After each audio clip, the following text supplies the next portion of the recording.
पिछली सरकारों ने बीमारियां दी, चीनी मिलों को बंद करके यहां पर बेरोजगारी दी, पिछली सरकारों ने यहां पे दंगे करवाए।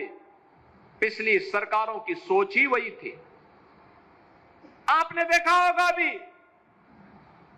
ये लोग जो परिवारवादी हैं, जिनकी सोच केवल अपने परिवार तक सीमित है, जाति का नारा देते हैं, लेकिन जब सत्ता में आते हैं तो तुष्टीकरण की नीतियों की पराकाष्ठा को पूरी करते हुए केवल अपने परिवार के विकास की बात करते हैं, अपने परिवार तक सीमित रह जाते हैं। आपने देखा होगा जब 22 अप्रैल को पहलगांव में पर्यटकों पर हमला हुआ था, आतंकी हमला हुआ था, समाजवादी पार्टी के नेताओं के बयान किस किस प्रकार के बयान आते हैं, ये पता लगाने में ही कठिनाई होती है कभी कभी कि ये समाजवादी पार्टी के नेता बयान दे रहे हैं या कोई पाकिस्तान का प्रवक्ता बयान दे रहा है। ये पता लगाने में ही कठिनाई हो जा रही है।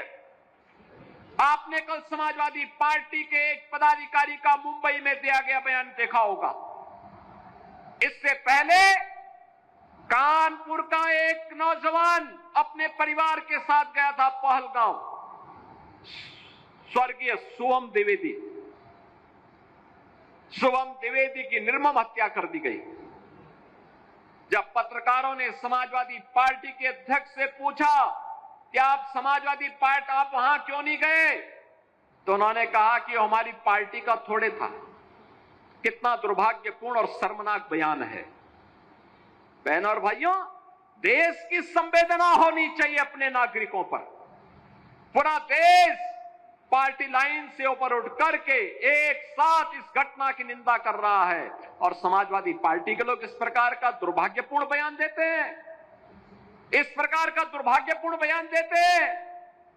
पहलगांव की घटना में उनका एक राष्ट्रीय महासचिव बयान देता है, कहता हिंदू ने हिंदू को मारा है, यानी पाकिस्तान को क्लीन चिट देने की कुत्सित चेष्टा।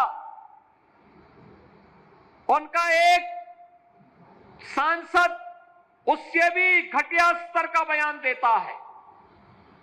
बहनों और भाइयों, जब भी जातिवाद की राजनीति होगी, जब भी विभाजनकारी राजनीति होगी, तो तुष्टीकरण की पराकाष्ठा को पार करते हुए आपकी सुरक्षा के साथ ऐसे ही खिलवाड़ करने का कुत्सित प्रयास करेंगे जैसे वर्तमान में कुछ कांग्रेस के नेता और समाजवादी पार्टी के नेता कर रहे हैं। हमें एक स्वर से निंदा करनी चाहिए। आतंकवाद के खिलाफ देश की लड़ाई प्रधानमंत्री मोदी जी के नेतृत्व में 144 करोड़ के भारत को एक स्वर से लड़ना चाहिए। एक स्वर से प्रधानमंत्री मोदी जी के नेतृत्व में आतंकवाद का नेस्तनाबूद करने के संकल्प के साथ आगे बढ़ना चाहिए।